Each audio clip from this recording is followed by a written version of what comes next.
Probability. अच्छा, probability में सबसे बड़ी जैसे प्रॉब्लम होती है, तो जैसे बॉयज एंड गर्ल, बॉयज तो इधर उधर प्लेइंग कार्ड देख ही लेते तो उनको पता लग जाता है प्लेइंग कार्ड क्या है। पर मेन प्रॉब्लम आती है जब गर्ल्स को उन्होंने प्लेइंग कार्ड के बारे में थोड़ा कम पता होता है। तो प्लेइंग कार्ड की कुछ एक्टिविटी है, जैसे प्लेइंग कार्ड है एक हमारे पास एक एम्पायर है पूरा। तो एम्पायर में टोटल पॉपुलेशन कितनी है? 52। अब हुआ क्या कि उसके 2 बेटे हो गए। नंबर 1 जब उसका एक बेटा हुआ जिसमें ब्लैक एम्पायर आ गया, दूसरे में क्या हुआ? Red empire. अब एम्पायर ने क्या किया कि वहां से रिवर्स से जो ब्लैक वाले थे उनको एक साइड कर दिया और रेड वाले साथ। अब बेटे दोनों तो प्रॉपर्टी को बराबर ही बांटेंगे, तो कितनी कितनी प्रॉपर्टी आ गई? 50-50, 26-20। तो यहीं से आपके पास प्रोबेबिलिटी का क्वेश्चन पहला जनरेट होता है, what is the probability of black card, what is the probability of red face card. उसके बाद जैसे ब्लैक एम्पायर है उसके भी 2 बेटे हुए और वहां से रेड एम्पायर है उनके भी 2 बेटे हुए। दोनों में वही रूल वही है भाई, पॉपुलेशन बराबर, दोनों को बराबर ही चाहिए। तो 50-50 का उनका हुआ। तो यहाँ पे जो एम्पायर था उसने उस एम्पायर का नाम रखा क्लब। क्लब में वो कितनी पॉपुलेशन आई? 30। और उसने अपने फ्लैग का कलर आप यहाँ पे बना हुआ, तो उसने एम्पायर को कैसे पहचानना है? उसका अपने एक फ्लैग बनाया, तो उसने फ्लैग का ऐसे फ्लावर की तरह बना दिया।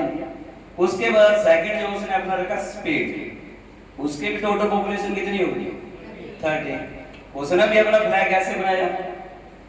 उसके बाद जो हमारे सबके करीब है सबसे हार्ड, तो जिसकी जैसे मैं कई बार बोल देता हूँ कि इसकी प्रैक्टिस जैसे ज्यादा बढ़ती चलती है तो हार्ड की तरफ ध्यान ज्यादा होता है। तो हार्ड इसमें भी कितनी हुई आपके पास? 30। उसका फ्लैग कलर भी कैसा हुआ? हार्ड की तरह ही हुआ। और लड़कियों के लिए तो उसे बता रहे तो सबसे ज्यादा डिमांड किसकी होती है? काश यार डायमंड मिल जाए। तो नेक्स्ट होगा डायमंड। डायमंड के लिए कितने? 30। अब उसके पास कितने एम्पायर हो गए? और एम्पायर हुए। हर एम्पायर की प्रोबेबिलिटी क्या हुई? हर एम्पायर के हिसाब से प्रोबेबिलिटी, जैसे 30/52 हर कार्ड की प्रोबेबिलिटी उस हिसाब से। प्रोबेबिलिटी ऑफ हार्ट को पर्टिकुलर नाम है। अब हर एक एम्पायर है तो एम्पायर किसके बिना नहीं चलेगा? बिना राजा के नहीं चलेगा। तो राजा के साथ क्या होगा? एक राजा होगा। तो हर एम्पायर में एक एक राजा हो गया। कितने राजा हो गए? किंग। तो किंग की प्रोबेबिलिटी क्या बन गई?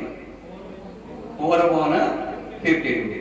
पर बात यह है कि वहां से क्वेश्चन ऐसे नहीं पूछे, what is the probability of red king. तो ये बीच में एक रिवर बनी हुई जहां से आपके पास ब्लैक दिख रहे हैं और रेड। तो ये आपके पास अब राजा है, तो राजा किसके बिना नहीं रहेगा? रानी। तो हर एक राजा के पास एक रानी, वैसे रानियां ज्यादा होती हैं पर मेन रानी का दर्जा एक को ही मिलता है। तो हर एक के पास एक रानी है, तो कितनी रानी हो गई?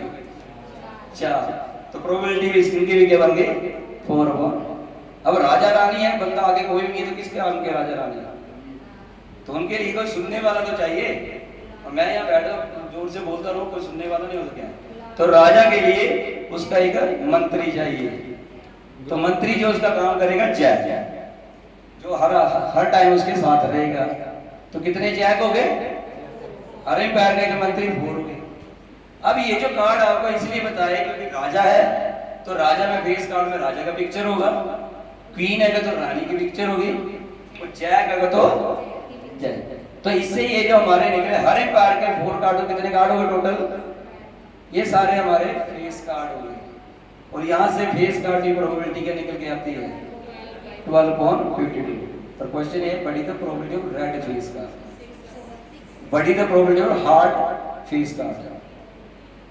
हार्ट की निकालनी है तो कितनी होगी? 3/52। अब आगे राजा है, रानी है और साथ में उसका मंत्री है। बगल लड़ाई वो थोड़ी लड़ेंगे। लड़ाई के लिए क्या चाहिए? एक सेनापति चाहिए। तो जिसका इक्का भारी होगा, ताज जो खेलते हैं उसको पता है इक्के की वैल्यू। तो हर एक राजा के पास एक सेनापति होगा जिसको बोला जाएगा एस। तो हर एक पैर के पास एक एस होगा। तो ये जो 4 ऐसे स्टोरी बनाने से क्लियर हुआ कि ये जो 4 कार्ड हैं, ये 16 कार्ड जो आपके नेमिंग कार्ड हो गए।